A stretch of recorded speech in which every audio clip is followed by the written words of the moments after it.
Hello hi നമസ്തേ നമസ്കാരം. നമ്മുടെ viewers എല്ലാവരും സേഫായി തന്നെ ഇരിക്കുന്നു എന്ന് ഞാൻ വിശ്വസിക്കുന്നു. നല്ല ആവി പറക്കുന്ന ചോറിൻ്റെ കൂടെ നല്ല കട്ട തൈരും അല്പം അച്ചാറും കൂടി ഒരു പിടി പിടിക്കാൻ ഇഷ്ടമല്ലാത്തവരാരെങ്കിലും ഇവിടെ ഉണ്ടോ? ഉണ്ടാവില്ലെന്ന് എനിക്ക് നല്ല ഉറപ്പുണ്ട്. എന്നാൽ ഈ ഒരു കട്ട തൈര് ഈസിയായി തന്നെ വീട്ടിൽ തയ്യാറാക്കിയെടുക്കാവുന്ന ഒരു ഈസി റെസിപ്പി വിത്ത് ടിപ്സ് ആണ് അമ്മയുടെ ഇന്നത്തെ വീഡിയോയിൽ. അപ്പോൾ ചാനൽ സബ്സ്ക്രൈബ് ചെയ്യാത്തവരായ ആരെങ്കിലും ഉണ്ടെങ്കിൽ തീർച്ചയായും ഇപ്പോൾ തന്നെ ആ റെഡ് സബ്സ്ക്രൈബ് ബട്ടൺ ഒന്ന് ക്ലിക്ക് ചെയ്യുക പ്ലീസ്. ഒട്ടും സമയം കളയാതെ തന്നെ നമുക്ക് അമ്മയുടെ കട്ട തൈര് കണ്ടിട്ട് മടങ്ങി വരാം. ഒപ്പം തന്നെ വീഡിയോ ഇഷ്ടപ്പെട്ടാൽ ലൈക്ക്, കമന്റ് ആൻഡ് ഷെയർ. അപ്പോൾ നല്ല കട്ട തൈര് വീട്ടിൽ തയ്യാറാക്കുന്ന രീതി നമുക്കൊന്ന് പരിചയപ്പെടാം. അതിനായിട്ട് നന്നായി വൃത്തിയായി കഴുകിയെടുത്ത ഒരു പാൻ ഞാൻ സ്റ്റൗവിൽ വെച്ചിട്ടുണ്ട്. ഇതിലോട്ട് ഫ്രഷായിട്ടുള്ള പാല്, അതായത് ഫാം ഫ്രഷ് മിൽക്കാണ് നമുക്ക് കട്ട തൈര് തയ്യാറാക്കാനായിട്ട് ഏറ്റവും ബെസ്റ്റ് കേട്ടോ. അതില്ലെങ്കിൽ ഹോമോജനൈസ്ഡ് മിൽക്കും നമുക്ക് യൂസ് ചെയ്യാം, എങ്കിലും ഫ്രഷായിട്ട് കറന്നെടുക്കുന്ന പാല് തന്നെയാണ് ഏറ്റവും നല്ലത്. അപ്പോൾ ഇതുപോലെ പാല് കിട്ടുമെങ്കിൽ അത് തന്നെ യൂസ് ചെയ്യുക. അതല്ലെങ്കിൽ മാത്രം ഹോമോജനൈസ്ഡ് മിൽക്ക് യൂസ് ചെയ്യാം. 2 ലിറ്റർ ഫുൾ ക്രീം ഫ്രഷ് മിൽക്കാണ് ഇതിലേക്ക് ചേർത്ത് കൊടുക്കുന്നത്. ഒരു മീഡിയം ഫ്ലെയിമിൽ വെച്ച് ഇനി നമുക്കിതൊന്ന് തിളപ്പിച്ചെടുക്കണം. ഇതുപോലെ ഒരു മരത്തവിയാണ് ഏറ്റവും നല്ലത് പാലം തിളക്കാനായിട്ട്. നന്നായിട്ട് ഇളക്കി കൊടുക്കണം.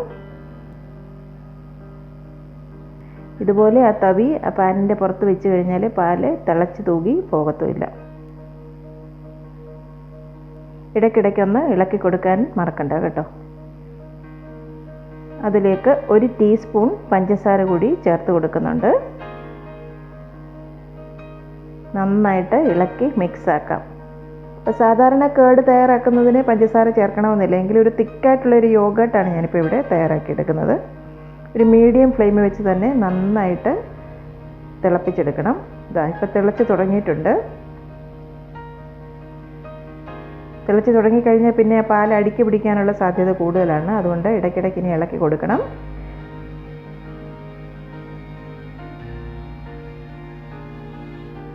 ഇപ്പം നന്നായിട്ട് തിളച്ച് തുടങ്ങിയിട്ടുണ്ട്. ഇത് കൂടുതൽ അങ്ങ് വെട്ടി തിളയ്ക്കാനായിട്ട് നമ്മൾ അനുവദിക്കരുത്. അതുകൊണ്ട് തന്നെ ആ സമയത്ത് നന്നായിട്ട് ഇളക്കി കൊടുത്തുകൊണ്ടേയിരിക്കണം. തിളച്ച് തുടങ്ങിക്കഴിഞ്ഞാൽ പാല് തവി കൊണ്ട് ഇതുപോലെ ഇങ്ങനെ കോരി ഒഴിച്ച് കൊടുത്തുകൊണ്ടിരിക്കണം. അപ്പം ഇടയ്ക്കിടയ്ക്ക് ഇങ്ങനെ ചെയ്തുകൊണ്ടിരുന്ന് കഴിഞ്ഞാൽ അതൊട്ടും പാട ചൂടത്തുമില്ല. അപ്പോൾ ഇതുപോലെ ഇങ്ങനെ പാല് ആ തവി കൊണ്ടൊന്ന് ഒഴിച്ചു കൊടുക്കണം.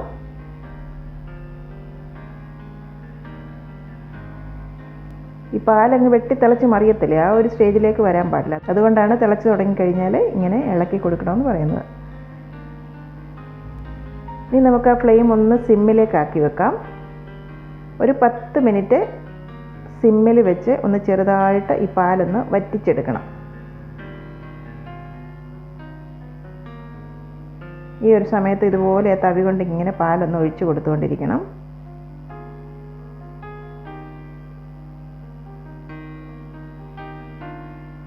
ഇതുപോലെ തുടരെ ഒഴിച്ചു കൊടുത്തുകൊണ്ടേയിരിക്കണം. അപ്പോൾ ഇങ്ങനെ വറ്റിച്ചെടുക്കുന്ന എന്തിനാണെന്ന് വെച്ച് കഴിഞ്ഞാൽ അതിലെ ആ പാലിലുള്ള എക്സസ് ആയിട്ടുള്ള വെള്ളമൊക്കെ ആ ഒരു സമയത്ത് പോയി കിട്ടും. അല്ലെങ്കിൽ നമ്മൾ തൈര് ഉറയൊഴിച്ച് തൈര് സെറ്റായി കഴിയുമ്പം കുറച്ച് ഭാഗം ഇങ്ങനെ വെള്ളം വിട്ട പോലെ എൻ്റെ പുറത്ത് കിടക്കത്തില്ലേ, അങ്ങനെ വരാതിരിക്കാൻ വേണ്ടിയിട്ടാണ് നമ്മളൊരു 10 മിനിറ്റ് ഇതുപോലെ ഒന്ന് വറ്റിച്ചെടുക്കുന്നത്.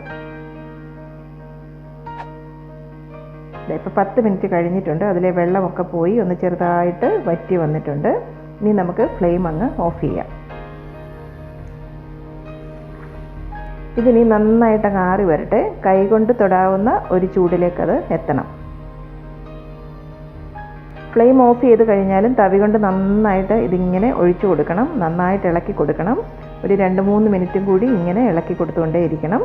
അപ്പോൾ അതിൻ്റെ ചൂട് ഒന്ന് കുറഞ്ഞു വരും. തന്നെയല്ല, കൂടുതൽ അതിന് പാട ചൂടത്തുമില്ല. 2-3 മിനിറ്റ് കഴിഞ്ഞാൽ നമുക്കിനി ഇതൊന്ന് അടച്ചു വെക്കാം. നന്നായിട്ട് ഇനിയും ആറി വരണം. അതായത് നമ്മുടെ കൈയുടെ വിരൽ കൊണ്ട് തൊട്ടാൽ തൊടാവുന്ന ഒരു ചൂടിലേക്ക് അത് എത്തണം. ഇനി നമുക്കിതിന് വേണ്ടിയിട്ടുള്ള ഒരു സ്റ്റാർട്ടർ തയ്യാറാക്കാനായിട്ട് ഒരു 3 ടേബിൾ സ്പൂൺ നല്ല കട്ട തൈര് എടുത്തിട്ടുണ്ട്. അതിലോട്ട് നമ്മൾ ആ കാച്ചി വെച്ച പാല് ആറിയ ശേഷം കൈ തൊടാവുന്ന ഒരു ചൂടെത്തിയ ശേഷം അതിൽ നിന്നും ഒരു 3-4 ടേബിൾ സ്പൂൺ പാല് ഇതിലേക്ക് ചേർത്ത് കൊടുക്കാം. ഒന്ന് നന്നായിട്ട് മിക്സാക്കി എടുക്കാം. ഇതാ കണ്ടില്ലേ, പാലിപ്പം നന്നായിട്ട് ആറി വന്നിട്ടുണ്ട്. വിരൽ കൊണ്ടൊന്ന് തൊടാവുന്ന ഒരു ചൂട് ഇപ്പോൾ ഉള്ളതിന്. ഇതിന് ഞാൻ ഉറയൊഴിക്കാനുള്ള ഒരു ഗ്ലാസ് ബൗളിലേക്ക് ഒഴിച്ചു കൊടുക്കുകയാണ്. ഇനി അതിലോട്ട് നമ്മൾ എടുത്തു വെച്ചിരിക്കുന്ന തൈരിൻ്റെ ആ സ്റ്റാർട്ടർ കൂടി ഒന്ന് ചേർത്ത് കൊടുക്കാം. സ്പൂൺ കൊണ്ട് ഒന്നങ്ങ് ചെറുതായിട്ട് മിക്സാക്കി എടുക്കാം. കൂടുതലിട്ട് ഇളക്കേണ്ട ആവശ്യമില്ല കേട്ടോ. ഇത്രയും മതി. ഇനി ഇതൊന്ന് അടച്ചു വയ്ക്കാം. നല്ല തണുപ്പുള്ള കാലാവസ്ഥയുള്ള സ്ഥലമൊക്കെ ആണെങ്കിൽ, കൂടാതെ നമ്മുടെ നാട്ടിലും ഇപ്പം നല്ല മഴയല്ലേ, അപ്പം ഇതുപോലെ ഒരു ടർക്കി ടവലോ അല്ലെങ്കിൽ ഒരു ബ്ലാങ്കറ്റോ കയ്യിലുണ്ടെങ്കിൽ ഇതുപോലെ ഈ ബൗളൊന്ന് പൊതിഞ്ഞെടുത്ത് കഴിഞ്ഞാൽ നന്നായിരിക്കും. അപ്പം നല്ലൊരു ചൂട് കിട്ടും. ഒരു മിനിമം 5 തൊട്ട് 8 മണിക്കൂർ വരെ എടുക്കും. നമ്മളിതൊന്ന് റെസ്റ്റ് ചെയ്യാൻ വെക്കണം. ആ ഒരു സമയം കൊണ്ട് നമ്മുടെ തൈരൊക്കെ നല്ല സെറ്റായി വരും.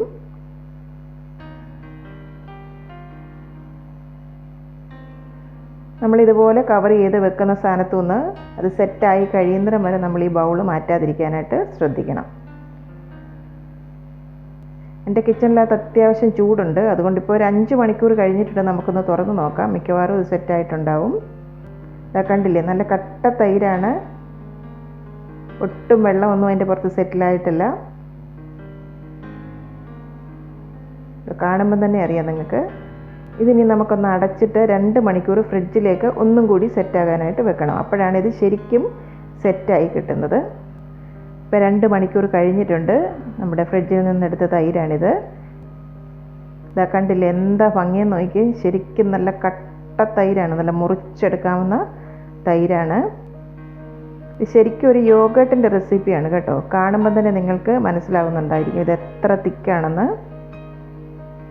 ഞാനിനി നമ്മുടെ തൈര് എത്രമാത്രം തിക്കായി വന്നിട്ടുണ്ടെന്ന് ഒന്ന് മുറിച്ച് കാണിച്ചു തരാം.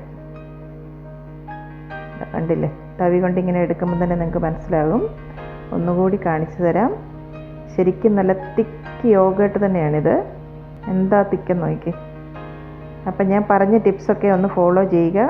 പെർഫെക്റ്റായി തന്നെ ഈ റെസിപ്പി ഫോളോ ചെയ്ത് നോക്കണം. നിങ്ങൾക്കിനി തൈരുണ്ടാക്കി ഫെയിലാകുകയില്ല.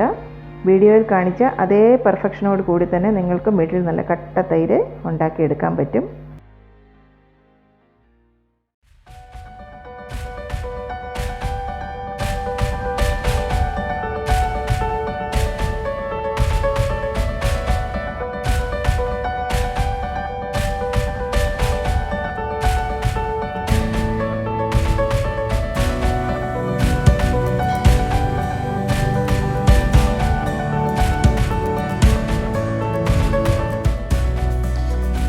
എൻ്റെ അമ്മയുടെ ഇന്നത്തെ ഈ റെസിപ്പി നിങ്ങൾക്ക് ഇഷ്ടമായെങ്കിൽ ഈ വീഡിയോ നിങ്ങൾ തീർച്ചയായും ലൈക്ക് ചെയ്ത് ഷെയർ ചെയ്ത് ഞങ്ങളെ സപ്പോർട്ട് ചെയ്യണം.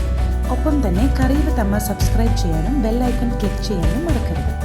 പെട്ടെന്ന് തന്നെ ഞാനും അമ്മയും മറ്റൊരു റെസിപ്പിയുമായി എത്തും. അതുവരേക്കും നന്ദി, ഗുഡ് ബൈ.